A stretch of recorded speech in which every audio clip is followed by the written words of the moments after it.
Assalamualaikum warahmatullahi wabarakatuh. Salam sejahtera untuk kita semua. Video kali ini saya mau bicara tentang isu-isu pendidikan nasional. Walaupun Hari Pendidikan Nasional sudah lewat ya, saya juga sudah upacara ya, kemudian juga menyimak ya banyak pendapat-pendapat tentang makna maupun apa nih sebenarnya untuk kemajuan bangsa ini di Hari Pendidikan Nasional. Juga banyak isu-isu lain ya terkait pendidikan yang menurut saya menarik juga untuk dibahas. Nah, seperti apa? Ikuti terus dalam video ini. Tapi sebelum, jangan lupa untuk di like, share, comment, and subscribe. Bagi yang belum subscribe, segera subscribe untuk terus terupdate dengan video pendidikan anak dan kulineran.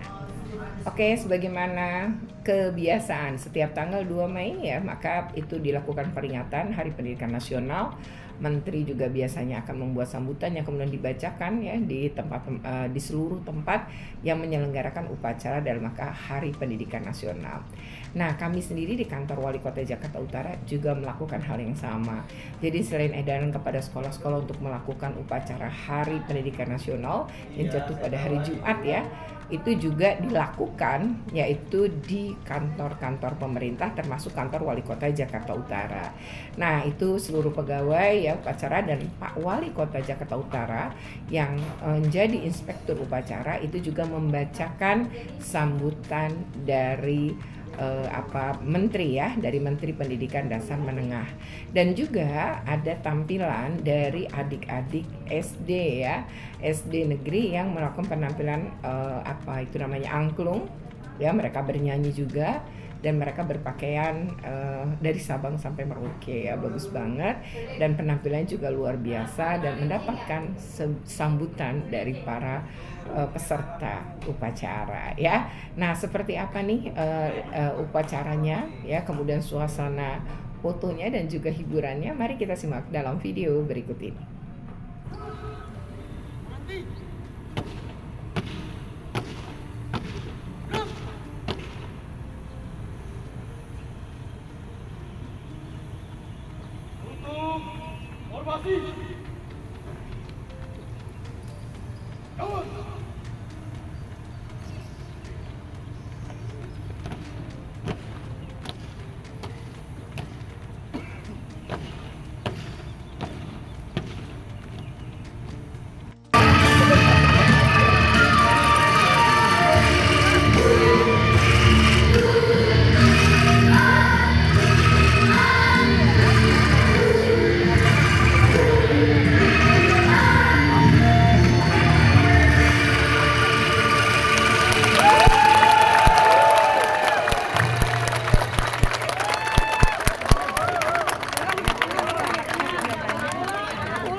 Nah, terkait masalah pendidikan ya, saya mungkin lebih mengarah kepada pendidikan itu menurut saya ada dua masalah. Yang pertama adalah pada akses, yang kedua adalah pada kualitas. Kalau pada akses, saya rasa ini bagaimana anak-anak ini bersekolah. Jadi kalau melihat ya data, sebenarnya di pendidikan kita ini anak-anak SD itu tertampung. Kenapa? Dulu tuh ada SD Impres, sehingga SD itu berada di pelosok-pelosok kayak waktu zaman Orde Baru kan yang dibangun ya.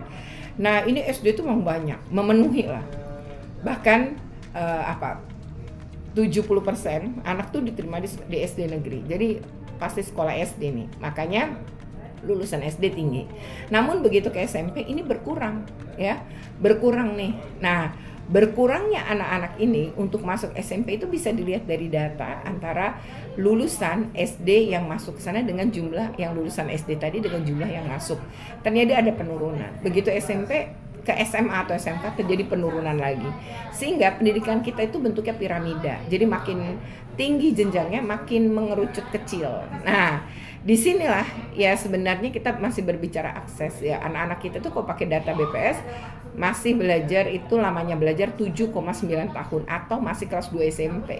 Jadi lulus SMP aja enggak. Jadi Indonesia ini papan tertingginya adalah lulusan SD ya, bahkan SMP juga enggak, apalagi SMA, dan itu angkanya tuh enggak setinggi itu gitu. Jadi di mayoritasnya adalah pada lulusan SD. Jadi tenaga kerja kita saat ini mayoritas adalah lulusan SD. Nah, ini yang menjadi penting sekarang dibicarakan ya, ke bagaimana akses ini punya masalah. Nah, salah satu akses ini adalah sebenarnya menambah jumlah sekolah negeri terutama di jenjang SMP dan SMA atau SMK.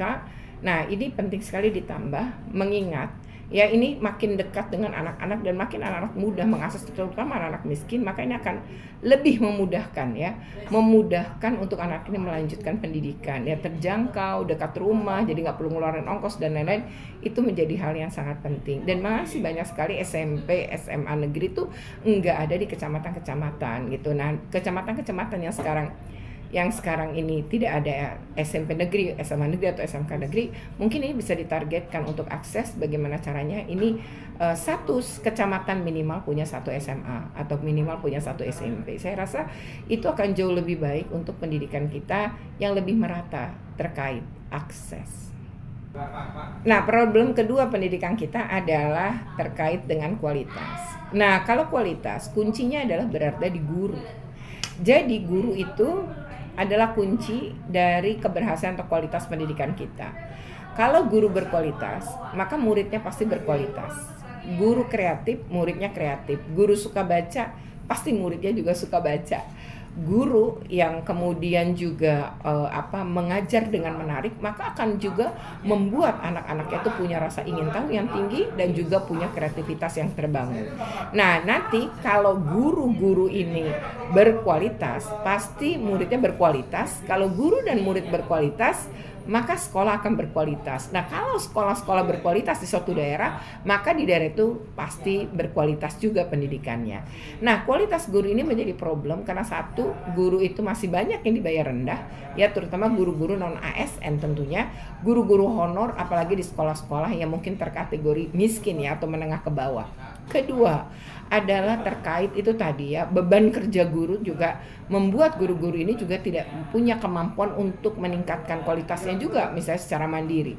Yang ketiga ya, kualitas guru ini juga itu kan, guru tuh sebenarnya seperti orang nyetir ya. Jadi kalau dia jago nyetir, guru tuh akan bisa kan bawa mobil kayak apapun. Jadi kalaupun pendidikan kita nih misalnya kurikulumnya diganti, mau kurikulumnya kayak apapun, gurunya akan bisa menjalankan untuk mencapai tujuan. Jadi akan membawa murid-muridnya ke tujuan karena dia bisa nyetir. Jadi mobil kayak apapun atau kurikulum kayak apapun dia akan bisa lakukan, bahkan tanpa kurikulum pun bisa. Nah, problemnya adalah ketika guru tidak berkualitas ini kenapa? Kalau guru tidak berkualitas itu sedikit, misalnya di suatu sekolah gurunya 50, tidak berkualitas 5, ya kemungkinan gurunya yang malas. Tapi kalau 50 tapi yang tidak berkualitas 45, maka sebenarnya bukan gurunya yang malas, tapi sistem secara struktural itu telah membuat guru-guru ini tidak berkualitas. Nah, salah satu faktornya adalah bagaimana pelatihan-pelatihan guru, yaitu hanya pemerintah pusat yang paling banyak. Itu pun sekarang jadi berubah daring, itu juga kurang maksimal ya. Nah, pemerintah daerah itu mengandalkan pemerintah pusat.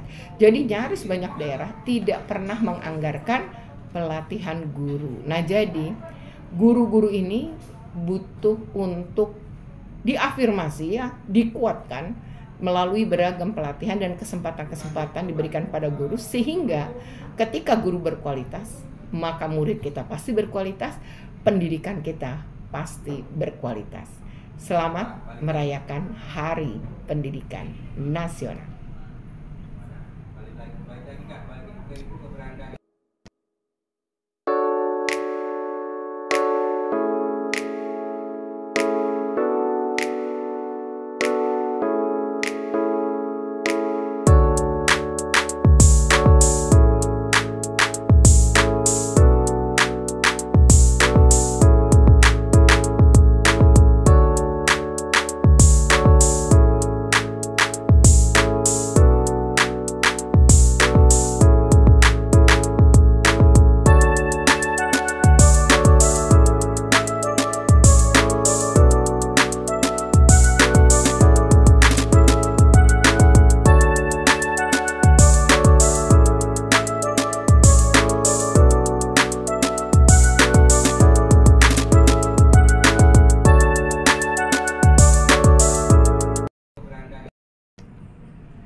Oke ya, demikian ya video ini, semoga bermanfaat. Tentu kita harus merenungkan kembali ya nilai-nilai dari yang diajarkan oleh Ki Hajar Dewantara, dan juga mengingatkan bahwa ada peta jalan pendidikan ya yang sudah dibangun untuk 50 tahun, sementara semua kebijakan pendidikan yang sekarang ada justru nggak nengok atau tidak berpatokan ya saat ini pada peta jalan pendidikan Indonesia. Nah, semoga ini bermanfaat. Jika bermanfaat, jangan lupa untuk di like, share, komen, and subscribe. Bagi yang belum subscribe, segera subscribe untuk terus terupdate dengan video pendidikan anak dan kuliner.